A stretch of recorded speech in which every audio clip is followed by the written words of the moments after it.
ಅಶ್ವಿನಿ ಅವರು ಮತ್ತೆ ನಿಮ್ಮ ಒಂದು ಫ್ರೆಂಡ್ಶಿಪ್ ಬರತ್ತೆ ಅಂದ್ರೆ ಅವರೇ ರಿವೀಲ್ ಮಾಡ್ಬಿಡ್ತಾರೆ, ನಾವಿಬ್ರು ಮಾತಾಡ್ಕೊಂಡಿದ್ವಿ ಅಲ್ವಾ, ನಾವು ಎಲ್ರನ್ನ ಬಕ್ರ ಮಾಡೋಣ, ನಾವು ದೂರ ಆದಂಗೆ ನಾಟಕ ಆಡೋಣ ಅಂತ.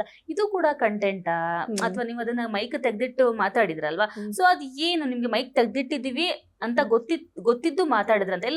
ಎಲ್ಲಾರ್ಗು ಜಾಹ್ನವಿ ಅಂತ ಬಂದ್ರೆ ಇದೊಂದು ಜಾಸ್ತಿ ಮಾತು ಬರ್ತಿದೆ, ಇವರು ಬೇಕು ಅಂತಾನೆ ಮೈಕ್ ತೆಗ್ದಿಟ್ಟು ಮಾತಾಡ್ಕೊಂಡು ಪ್ಲಾನ್ ಮಾಡ್ಕೊಂಡಿದ್ರೆ ಅಂತ. ಅದ್ ಏನಾಯ್ತು ಅವಾಗ? ಇಲ್ಲ, ಆಕ್ಚುಲಿ ಅದು ಮೆಣಸಿನ್ಕಾಯಿ ತಿನ್ಸುವಾಗ ಅವ್ರು ಅದನ್ನ ಹೇಳಿದ್ರು.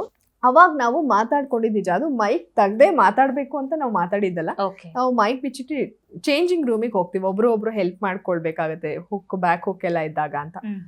ಸೊ ಅಲ್ಲಿ ಏನ್ ಮಾಡ್ಕೊಂಡ್ವಿ, ಮಾತಾಡ್ಕೊಂಡಿದ್ ನಿಜ. ಯಾವಾಗ ಸುದೀಪ್ ಸರ್ ಸ್ಯಾಟರ್ಡೇ ನಮ್ದು ಎಪಿಸೋಡ್ ಆಗೋಗುತ್ತೆ, ಸೊ ಸ್ಯಾಟರ್ಡೇ ಮಾತಾಡ್ಕೊಂಡ್ವಿ ಇನ್ನೊಂದೇನಾದ್ರು ಮಾಡೋಣ, ಇಬ್ರು ದೂರ ಆಗೋ ತರ ಇದ್ರು. ಅಂದ್ರೆ ಬೈಕ್ ಅಂದ್ರೆ ನಾವು ಆಚೆ ಬಿಚ್ಚಿಟ್ಟಿರ್ತೀವಿ, ಡ್ರೆಸ್ ಚೇಂಜಿಂಗ್ ರೂಮ್ ಬಿಚ್ಚಿಟ್ಟು ಮಾತಾಡ್ಬೇಕು ಅಂತ ಇಲ್ಲ, ಹೆಂಗೂ ಇರ್ಲಿಲ್ವಲ್ಲ,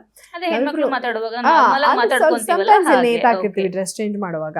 ಸೊ ಅವಾಗ ಇಬ್ರು ದೂರ ಆಗೋ ತರ ಇದ್ ಮಾಡೋಣ ಮನೆಗೆ. ಸೊ ಇವಾಗ ಬೇಡ, ಸುದೀಪ್ ಸರ್ ಬಂದು ಹೇಳಿದ್ದಾರೆ, ನಾಳೆನೂ ಬೇಡ, ನೋಡೋಣ ನೆಕ್ಸ್ಟ್ ಅನ್ಕೊಂಡು. ಅದು ಅವಾಗಿನ್ನು ರಿಷಾದೆಲ್ಲ ಎಂಟ್ರಿ ಆಗಿತ್ತು, ಸುಮ್ನೆ ಆ ತರ ಏನೋ ರೀಸನ್ ಹೇಳ್ಬಿಟ್ಟು ಮಾಡೋಣ ಅನ್ಕೊಂಡ್ ಬಂದ್ವಿ. ಅದನ್ನು ಮಾಡಿರ್ಲಿಲ್ಲ, ದಿಢೀರ್ ಅಂತ ಮಾಡಿದ್ರೆ ನಾಟಕ ಅಂತ ಗೊತ್ತಾಗತ್ತೆ ಅಂತ ಸುಮ್ನೆ ಇದ್ವಿ. ಅದು ಒಂಥರ ಕಾಗೆ ಕೂರೋದಕ್ಕೂ ರೆಂಬೆ ಮುರಿಯೋದಕ್ಕೂ ಒಂದಾಗುತ್ತೆ ಅಂತಾರಲ್ಲ, ಅದೇನಾಯ್ತು, ಬಿಗ್ ಬಾಸ್ ಒಂದ್ ಟಾಸ್ಕ್ ಕೊಟ್ಬಿಟ್ರು ನಮ್ಮಿಬ್ರಿಗೆ. ಏನೋ ಇಬ್ರುನೊಬ್ರು ಏನೋ ಮಾತಾಡೋದಿತ್ತು ಒಬ್ರದ್ದು, ನಾನ್ ಯಾಕೆ ಈ ಮನೇಲಿ ಇರ್ಬೇಕು, ನಾನ್ ಯಾಕೆ ಇರ್ಬೇಕು ಹೇಳು ಅಂತ. ನೀವು ಇದ್ ಮಾಡಿ ಮಾತಾಡ್ಬೇಕಿತ್ತು. ತುಂಬಾ ಶುಗರ್ ಕೋಟೆಡ್ ಆಗಿ ಮಾತಾಡ್ಕೊಂಡ್ವಿ. ಬಿಗ್ ಬಾಸ್ ಮತ್ತೆ ಇಂಟರ್ಫಿಯರ್ ಆಗಿ ಬೈದ್ರು, ಏನ್ ಮಾಡ್ತಾ ಇದೀರಾ, ಕಾರಣಗಳನ್ನ ಸರಿಯಾಗಿ ಕೊಡಿ ಅಂತ. ಅವಾಗ ಬಂತು ಅವರು ನನ್ನ ಫ್ರೆಂಡ್ಶಿಪ್ಪು ಸ್ಟ್ರಾಟಜಿ ಇರ್ಬೋದು ನಿಮ್ ಫ್ರೆಂಡ್ಶಿಪ್ ಅಂತ ಅಂದ್ಬಿಟ್ರು. ಅದ್ ನಂಗೆ ತುಂಬಾ ಹರ್ಟ್ ಆಯ್ತು. ನಾನು ಅಷ್ಟು ಜೊತೆಗಿದ್ದು ಎಲ್ಲ ಅನ್ನಿಸ್ಲಿಲ್ವಾ ಅವಾಗ? ಇಲ್ಲ ಇವರು ಟಾಸ್ಕ್ ಗೋಸ್ಕರ ಹೇಳ್ತಿದಾರೆ ಅಂತ ಅನ್ನಿಸ್ಲಿಲ್ಲ. ಅವ್ರು ಟಾಸ್ಕ್ಗೋಸ್ಕರ ಹೇಳಿದ್ದು ಅಲ್ಲ ಅನ್ಸುತ್ತೆ, ಬಟ್ ಅವ್ರು ಗೊತ್ತಿಲ್ಲ, ನನಗ ಹಂಗ ಅನ್ನಿಸ್ಲಿಲ್ಲ. ಅವ್ರು ನಿಜ ಆಗಿದ್ದು ಅದು ಅನ್ನಿಸ್ತು. ಆಮೇಲೆ ನಾನೇನೋ ಆಮೆ ಮೊಲದ್ದು ಕತೆ ಹೇಳ್ದಾಗ ಅದು ಅದನ್ನು ಅಫೆಂಡ್ ಆಗಿ ಅವರು ಹತ್ರು. ಸೊ ಓಕೆ, ನ್ಯಾಚುರಲ್ ಆಗಿ ದೂರ ಆಗ್ಬಿಟ್ವಿ. ಹೆಂಗೋ ಹೇಳ್ತಾ ಇದ್ರು, ಹೋಗ್ಲಿ ಬಿಡು, ನನ್ನಾಟ ನಾನಾಡ, ಅವ್ರಾಟ ಅಂತ ಹೋದ್ವಿ. ಅದು ಹಂಗೆ ದೂರ ಆಗಿದ್ದು. ನಾನಂತೂ ನ್ಯಾಚುರಲ್ ಆಗಿ ಅವತ್ತು ತುಂಬಾ ಹತ್ಬಿಟ್ಟಿದ್ದೆ, ತುಂಬಾ ಬೇಜಾರಾಗಿತ್ತು, ಸ್ಟ್ರಾಟಜಿ ಅಂದ್ಬಿಟ್ರಲ್ಲಪ್ಪ ಅಂತೆಲ್ಲ. ಆಮೇಲೆ ಅವ್ರು ಹೇಳ್ತಾರೆ, ಇಲ್ಲ ನಾವು ಮಾತಾಡ್ಕೊಂಡೆ ಅಂದ್ರೆ ಅವ್ರು ಕನ್ಫ್ಯೂಸ್ ಮಾಡ್ಬಿಟ್ರು. ಆಕ್ಚುಲಿ ಅದು ನಿಜವಾಗ್ಲೂ ದೂರ ಆಗಿದ್ದು, ಬಟ್ ಆಮೇಲೆ ಅವ್ರು ಮೋಸ್ಟ್ಲಿ ಹಂಗೆ ಅನ್ಕೊಂಡಿದ್ರು. ಏನಕ್ಕಂದ್ರೆ ಆ ಟೈಮಲ್ಲಿ ಅವ್ರು ನನ್ನ ಸ್ಲಿಪ್ಪರ್ ಎಲ್ಲ ಹಾಕೊಳ್ಳೋರು, ಮಾತಾಡಲ್ಲ, ನನ್ನ ಸ್ಲಿಪ್ಪರ್ ಯಾಕೆ ಹಾಕ್ತಾರೆ ಅಂದ್ಬಿಟ್ಟು ಸ್ಲಿಪ್ಪರ್ ಎಲ್ಲ ಕದ್ದಿಟ್ಬಿಟ್ಟಿದ್ದೆ, ಯೂಸ್ ಮಾಡ್ಬಾರ್ದು ನಂದು ಅಂತ. ಸೊ ಹಂಗೆಲ್ಲ ಆಗಿತ್ತು. ಆಮೇಲೆ ಅವ್ರು ಅದನ್ನ ಎಲ್ಲ ಆಗಿ ತಣ್ಣಗಾದ್ಮೇಲೆ ಅದನ್ನ ಮತ್ತೆ ಎತ್ತಿದ್ರು. ಆಮೇಲೆ ಎಲ್ಲರೂ ಎಲ್ಲ ಚಪ್ಪಾಳೆ ಹೊಡಿತಾ ಇದಾರೆ, ಇವ್ರು ನಮ್ಮನ್ನ ಯಾಮಾರಿಸಿದ್ರು ಅಂತ. ಅವ್ರು ತುಂಬಾ ಕನ್ಫ್ಯೂಸ್ ಮಾಡಿದ್ರು. ಆಕ್ಚುಲಿ ಅದು ಆಗಿದ್ದು ನಿಜವಾಗ್ಲೂ ನಾವು ದೂರ ಆಗಿದ್ವಿ, ಆಮೇಲೆ ಮತ್ತೆ ಒಂದಾಗಿದ್ದು ಅಷ್ಟೇ. ತುಂಬಾ ಎಮೋಷನಲ್ ಸೀನ್. ಅಂದ್ರೆ ನಿಮ್ಮಿಬ್ರಿಗೂ ಪತ್ರಗಳಿರ್ತಾರೆ, ಅವ್ರ ಮಗನ ಪತ್ರ ಬಂದಿರುತ್ತೆ, ನಿಮ್ಮ ಮಗನ ಲೆಟರ್ ಬಂದಿರುತ್ತೆ. ಆದ್ರೆ ಅವರು ಜಾಹ್ನವಿ ಅವರು ಸಿಂಗಲ್ ಪೇರೆಂಟ್ ಆಗಿ ಅವ್ರ ಮಗನ ಸಾಕಿದ್ರೆ, ಅಂದ್ರೆ ಆ ಫ್ರೆಂಡ್ಶಿಪ್ ನ ಎಷ್ಟೊಂದು ಅರ್ಥ ಮಾಡ್ಕೊಂಡಿದ್ರು.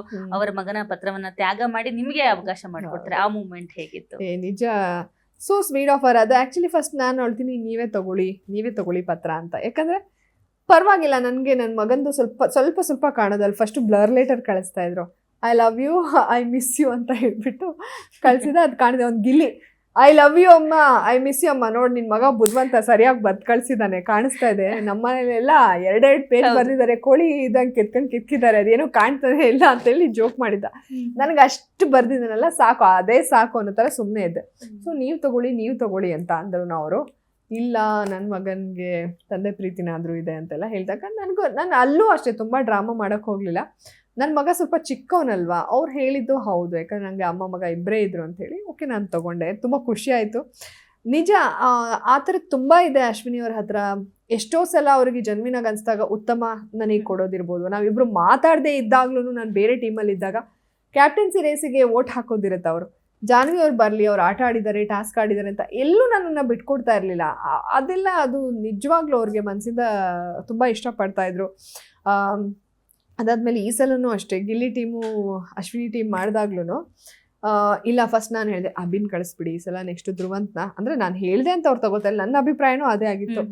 ನೆಕ್ಸ್ಟ್ ಯಾರನ್ನ ಕಳಿಸ್ತಾರವರು, ಅದೇ ಮೋಸ್ಟ್ಲಿ ಅದೇ ಧ್ರುವಂತ್ ಅಭಿ ಅಷ್ಟೇನಾ ಏನೋ ಆಯಿತು. ಅವಾಗ ನೆಕ್ಸ್ಟ್ ಬಂದರೆ ನಾವು ಸೋತ್ ಬಿಡ್ತೀವಿ. ಅವಾಗ ಗಿಲ್ಲಿ ಟೀಮ್ ಗೆಲ್ಲುತ್ತೆ, ಗಿಲ್ಲಿ ಗೆಲ್ತಾನಲ್ಲ.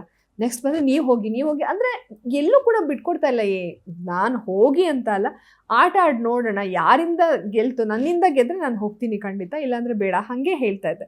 ಸೊ ಆ ಒಂದು ಪ್ರಿಫರೆನ್ಸ್ ಅವ್ರು ಯಾವಾಗ್ಲೂ ನನಗೆ ಕೊಟ್ಟಿದ್ದಿದೆ ಫ್ರೆಂಡ್ಶಿಪ್ ಅಲ್ಲಿ. ಧ್ರುವಂತ್ ಅವ್ರು ಯಾವಾಗ್ಲೂ ಹೇಳ್ತಿರ್ತಾರೆ ಬಿಗ್ ಬಾಸ್ ಇಲ್ಲಿ ತುಂಬಾ ಜನ ಎಲ್ಲರೂ ಮುಖವಾಡ ಹಾಕಿ ಬದುಕ್ತಿದ್ದಾರೆ, ನಾನು ಆತರ ಅಲ್ಲ, ನನ್ನ ತನವನ್ನ ಬಿಟ್ಟು ಆಡಿದ್ರೆ ಅದು ಈಕ್ವಲ್ ಟು ಡೆತ್ ಅಂತ ಹೇಳ್ತಿರ್ತಾರೆ. ನಿಮ್ಗೆ ಏನ್ ಅನ್ಸುತ್ತೆ, ಅಲ್ಲಿ ಮುಖವಾಡ ಹಾಕೊಂಡು ಬದುಕ್ತಾ ಇದಾರೆ, ಯಾರು ಮುಖವಾಡ ಹಾಕೊಂಡು ಬದುಕ್ತಿದ್ದಾರೆ ಅಂತ ಅನ್ಸುತ್ತೆ? ಮುಖವಾಡ ಅನ್ನೋದಕ್ಕಿಂತ ತುಂಬಾ ಹೆದರ್ತಾರೆ, ಎಲ್ಲಿ ನೆಗೆಟಿವ್ ಆಗ್ಬಿಡುತ್ತೋ. ತುಂಬಾ ಜನ ಅಯ್ಯಪ್ಪ ಇಲ್ಲಿ ಬಂದಿರೋದು ನೆಗೆಟಿವ್ ಮಾಡ್ಕೊಂಡಂತೂ ಆಚೆಗೆ ಹೋಗ್ಬಾರ್ದು, ಅದು ಹಂಗೆ ಉಳಿದ್ಬಿಡುತ್ತೆ, ಆ ಥರ ಒಂದು ಭಯ ಇದೆ. ನೇರವಾಗಿ ಹೇಳಿದ್ರೆ ಎಲ್ಲಿ ಕೆಟ್ಟವ್ರಾಗ್ಬಿಡ್ತೀವೋ, ನೆಕ್ಸ್ಟ್ ಅವ್ರನ್ನ ನಾಮಿನೇಟ್ ಮಾಡಿಬಿಟ್ರೆ. ತುಂಬಾ ದಿನ ನನ್ನ ಮನೆ ಒಳಗೆ ಇರಬೇಕು ಅಂತ ಹೋಗಿದ್ದಾರೆ, ನಾನು ಆಡ್ಲಿ ಬಿಡ್ಲಿ ಅಪ್ಪ ಈ ವೀಕ್ ಸೇವ್ ಆಗಿಬಿಟ್ಟ, ನೆಕ್ಸ್ಟ್ ವೀಕ್ಸ್ ಅದೇನಕ್ಕೆ ಇರಬೇಕು ಅಂತ ಗೊತ್ತಿಲ್ಲ ನನಗೆ. ನಿನ್ನ ಪರ್ಸ್ನಾಲಿಟಿ ಜನಕ್ಕೆ ಒಂದು ಇಷ್ಟ ಆಗಬೇಕು, ಇಲ್ಲ ನೀನೇನೋ ಮಾಡಿ ಸೌಂಡ್ ಮಾಡಬೇಕು, ಏನೂ ಮಾಡಿದೆ ಅಲ್ಲಿ ಏನು ಹೋಗುತ್ತೆ, ಅದು ಕ್ರೈಮ್ ಆ್ಯಕ್ಚುಲಿ. ಆ ಥರ ತುಂಬ ಜನ ಇದ್ದಾರೆ.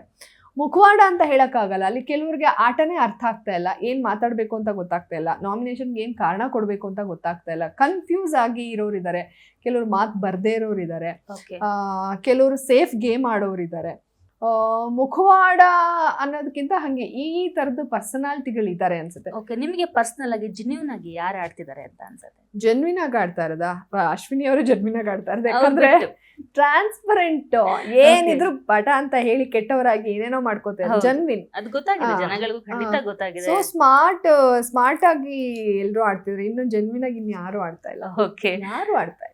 Okay, thank you Janavi. ಇಷ್ಟು ಹೊತ್ತು ನಮ್ಮ ಗ್ಯಾರಂಟಿ ನ್ಯೂಸ್ ಜೊತೆ ನಿಮ್ಮ ಬಿಗ್ ಬಾಸ್ ಜರ್ನಿಯನ್ನ ಹಂಚ್ಕೊಂಡಿದ್ದೀರಾ. ನಿಮ್ಮ ಮುಂದಿನ ಲೈಫ್, ಮುಂದಿನ ಫ್ಯೂಚರ್ ಇನ್ನ ಎತ್ತರಕ್ಕೆ ಹೋಗ್ಲಿ, ಇನ್ನ ಜಾಸ್ತಿ ಶೈನ್ ಆಗ್ಲಿ ನೀವು ಅಂತ ನಾವು ಕೂಡ ವಿಶ್ ಮಾಡ್ತೀವಿ. Thank you so much. Thank you very much, means a lot. ನೋಡಿದ್ರಲ್ಲ ವೀಕ್ಷಕರೇ, ಇದಾಗಿತ್ತು ಈ ಹೊತ್ತಿನ ವಿಶೇಷ. ನೋಡ್ತಾ ಇರಿ ಗ್ಯಾರಂಟಿ ನ್ಯೂಸ್, ಸುದ್ದಿ ಖಚಿತ, ನ್ಯಾಯ ನಿಶ್ಚಿತ. ಗ್ಯಾರಂಟಿ ನ್ಯೂಸ್, ಸುದ್ದಿ ಖಚಿತ, ನ್ಯಾಯ ನಿಶ್ಚಿತ.